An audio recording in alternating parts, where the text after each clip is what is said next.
নিশ্চয়কৈ মাজত মাত্ৰ 9টা দিন আৰু 9 দিনৰ পিছতেই জামুগুৰিয়াতৰ জ্যোতি বিষ্ণু সমন্বয় ক্ষেত্ৰতে অনুষ্ঠিত হ'ব শ্ৰীমন্ত শংকৰদেৱ সংঘৰ 95 সংখ্যক বাৰ্ষিক অধিৱেশন আৰু এই অধিৱেশনক লৈ ইতিমধ্যে জ্যোতি বিষ্ণু সমন্বয় ক্ষেত্ৰৰ চৌদিশে উদুলি মুদুলি পৰিৱেশে বিৰাজ কৰিছে। ৰাজ্যৰ ভিন্ন প্ৰান্তৰ ভকত বৈষ্ণৱ আহি এই জ্যোতি বিষ্ণু সমন্বয় ক্ষেত্ৰত তেওঁলোক উপস্থিত হৈছেহি আৰু তেওঁলোকে জ্যোতি বিষ্ণু সমন্বয় ক্ষেত্ৰৰ চৌদিশৰ পৰিৱেশ তেওঁলোকে ইতিমধ্যে প্ৰত্যক্ষ কৰাত তেওঁলোক ব্যস্ত হৈ পৰিছে আৰু আমি বৰ্তমান উপস্থিত আছোঁ এই অধিৱেশনস্থলীৰ মূল তোৰণৰ কাষত আৰু ইতিমধ্যে কেমেৰা পাৰ্চন মাইনাই দেখুৱাইছে যে এইখন হৈছে 106 ফুট দীঘল আৰু 28 ফুট ওখ এক বিশাল আকৃতিৰ এখন তোৰণ নিৰ্মাণত ব্যস্ত হৈ পৰিছে তোৰণ নিৰ্মাণ উপসমিতিৰ লোকসকল আৰু বিশেষকৈ এই তোৰণখনৰ ক্ষেত্ৰত বিশেষভাৱে আচলতে ব্যস্ত হৈ পৰিছে চিত্ৰশিল্পী তথা ভাস্কৰ্য শিল্পী দীপজ্যোতি তালুকদাৰ যাৰ আচলতে ৰাজ্যৰ ভিন্ন প্ৰান্তত তেখেতৰ যথেষ্ট সুনাম আছে আৰু দীপজ্যোতি তালুকদাৰে আচলতে এই তোৰণসমূহৰ তেওঁ সম্পূৰ্ণ ডিজাইন তেওঁ আচলতে ঠিক কৰিছে আৰু কেমেৰা পাৰ্চন মাইনাই দেখুৱাইছে সমগ্ৰ পৰিৱেশ আৰু এই তোৰণখনতেই আচলতে জিলাখনৰ স্বকীয় ঐতিহ্য বহনকাৰী সাক্ষ্যসমূহ এই তোৰণখনত আচলতে তোৰণখনৰ জৰিয়তে পৰিস্ফুট কৰিবলৈ তোৰণ উপসমিতিৰ যিসকল বিষয়ৰ তেওঁলোকে চেষ্টা অব্যাহত ৰাখিছে। বিশেষকৈ শংকৰী কলা সংস্কৃতিৰ লগত জড়িত খোল হওক বা গায়ন বায়ন হওক এই সকলোসমূহ তেওঁলোকে এই তোৰণখনৰ জৰিয়তে তেওঁলোকে ইয়াত এই পৰিস্ফুট কৰিব আৰু এই তোৰণ ভাগৰ তলেদি আচলতে যিসমূহ ভকত বৈষ্ণৱ সেই ভকত বৈষ্ণৱসকলে আচলতে জ্যোতি বিষ্ণু সমন্বয় ক্ষেত্ৰত তেওঁলোকে প্ৰৱেশ কৰিব। এয়া দেখুৱাই কেমেৰা মাইনাই দেখুৱাইছে যে তোৰণৰ পিছফালে আছে এয়া মূল মণ্ডপৰ লগতে মঞ্চ আৰু তাৰ ঠিক আশে পাশে আছে প্ৰতিনিধি শিবিৰকে ধৰি যিসমূহ শিবিৰ সেই শিবিৰসমূহ আছে আৰু ইতিমধ্যে আমাৰ লগত আছে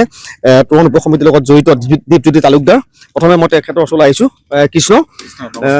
আপোনালোকৰ তোৰণৰ কামত আগত আপুনি জড়িত হৈ আছে, কিমান দূৰ আগবাঢ়িছে? হয়, আমিতো জানুৱাৰী 5 তাৰিখৰ পৰা ইয়াত আহিছোঁ গুৱাহাটীৰ পৰা। তো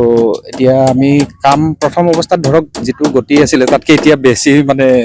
আগবাঢ়িছে আৰু প্ৰায় যিহেতু মিটিং প্ৰায় সমাগত আৰু তো এতিয়া আমাৰ দিনে নিশাই কাম চলি আছে আৰু ইয়াৰ গেটখনৰ মানে দৈৰ্ঘ্য আপোনাৰ 106 ফুট আৰু উচ্চতাটো আপোনাৰ হৈছে 28 ফুট। তো এই গেটখিনি এনেকৈ আমি আগবঢ়োৱা হৈছে আৰু ইয়াতে আপোনাৰ আমাৰ শোণিতপুৰ জিলাৰ তেজপুৰত যিখিনি দ পৰ্বতীয়া বুলি ক'লে যিখিনি ভাস্কৰ্য আহি পৰে আমি গোটেইখিনিতো ইয়াত আনিব নোৱাৰোঁ, তথাপি যিখিনি মূল বস্তু সেই বস্তুখিনিক মানে আমি গেটখনৰ মানে তোৰণখনৰ দুটা সোঁহাতে আৰু বাওঁহাতে ইয়াতে আপোনাৰ মানে বেদী টাইপ থাকিব, প্ৰায় 45 ফুট দীঘল আৰু 18 ফুট বহল, মানে তলত মাটিত আৰু তাত ফুলৰ সৈতে বা এনেকুৱা ডেকৰেশ্যনো থাকিব আৰু সেই ঐতিহ্যবিলাক কিছু মাটিত তেনেকৈ আমি সজাই ৰাখিম। আৰু তাৰপিছতে এই গেটখনতো আমি এটা বস্তু ৰাখিছোঁ, দ পৰ্বতীয়াৰ গেটখন সম্পূৰ্ণ অনা নাই, মানে এবষ্ট্ৰেক্ট টাইপত আনিছোঁ একচুৱেলি ক'ব গ'লে, অলপ বিমূৰ্ত টাইপত আনি পেলাই আমি ইয়াতে এই বস্তু দুটা প্লেচ কৰিছোঁ। আৰু এই দ পৰ্বতীয়াৰ কাষতে আকৌ নামসিংহ দুটা সোঁহাতে আৰু বাওঁহাতে থাকিব আৰু একেবাৰে শেষৰ পিলাৰ দুটাত ওপৰত থাকিব আপোনাৰ প্ৰায় 4 ফুট ওখ, মানে সেইখন একদম সজোৱা হৈছে, মানে যিখন আমাৰ ৰিয়েল শৰাই নিচিনা লাগিব আৰু এই শৰাই দুখন থাকিব গামোচাৰ সৈতে। হয়, আৰু একেবাৰে ওপৰত থাকিব আপোনাৰ সিংহাসনখন, আমাৰ যিখন সিংহাসন থাকে নামঘৰত সেইখনক আমি এটা আভাস এটা দিম। আৰু তাৰপিছতে ইয়াতে কিছুমান আপোনাৰ স্কাল্পচাৰ কিছুমান সৰু স্কাল্পচাৰ কিছুমান ইয়াতে মানে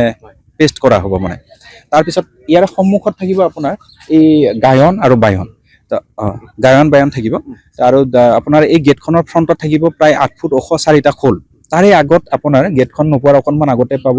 প্ৰায় 12 ফুট ওখৰ হেৰি থাকিব, শৰাই এখন থাকিব আৰু শৰাইখন আপুনি নিশ্চয় দেখি পাইছেই চাগে, এই তেনেকুৱা। আৰু এই তোৰণ পাৰ হৈ পেলাই আপোনাৰ যিহেতু আমাৰ জ্যোতি বিষ্ণু সমন্বয় ক্ষেত্ৰ এইখন, তো এই জ্যোতি বিষ্ণু তেখেত দুয়োগৰাকীক মানে শ্ৰদ্ধাঞ্জলি জনোৱাৰ হিচাপত আৰু দুটা ৰিলিফ আকাৰে আমি বনাই থকা হৈছে, মানে সেইখিনি থাকিব। আৰু ইয়াৰ লগতে আপোনালোকে সেৱা বাহিনী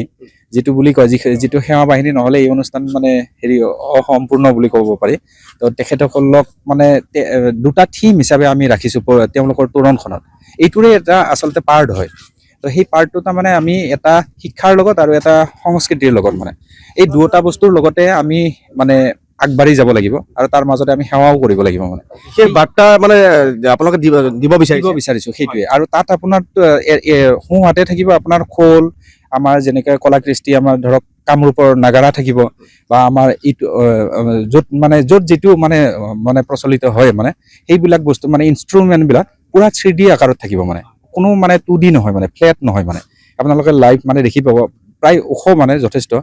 প্ৰায় এটা খোল আছে আপোনাৰ 12 ফুট মান ওখ তাৰ সোঁ হাতে থাকিব আকৌ আপোনাৰ শিক্ষাৰ যিটো বস্তু কিতাপ কেইখনমান থাকিলে যেনিবা তাৰপিছত এটা কলম এটা থাকিলে এই তেনেকুৱা ধৰণৰ মানে বস্তুখিনিক লৈ পেলাই আগবাঢ়িছো আৰু মুঠতে কিমানখন তোৰণ আপোনালোকে আমাৰ মানে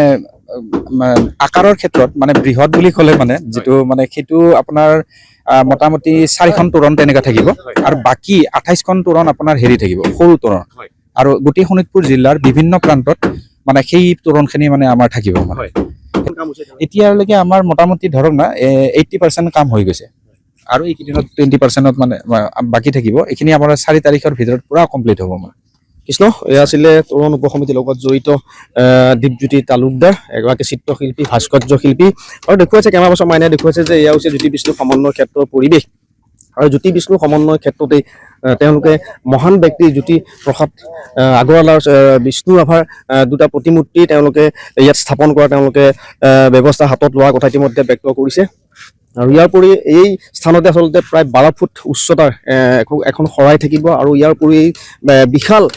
তোৰণ ভাগৰ জৰিয়তে তেওঁলোকে জিলাখনৰ স্বকীয় ঐতিহ্য আছে সেই ঐতিহ্যসমূহ তেওঁলোকে ইয়াত প্ৰতিস্থাপন কৰাৰ তেওঁলোকে চেষ্টা অব্যাহত ৰাখিছে আৰু ইতিমধ্যে 80% কাম সম্পূৰ্ণ হৈছে আৰু মাজত মাত্ৰ 9টা দিন জ্যোতি বিষ্ণু সমন্বয় ক্ষেত্ৰত ভক্তিৰ লগতে প্ৰতিখন উপসমিতি তেওঁলোকে নিজৰ নিজৰ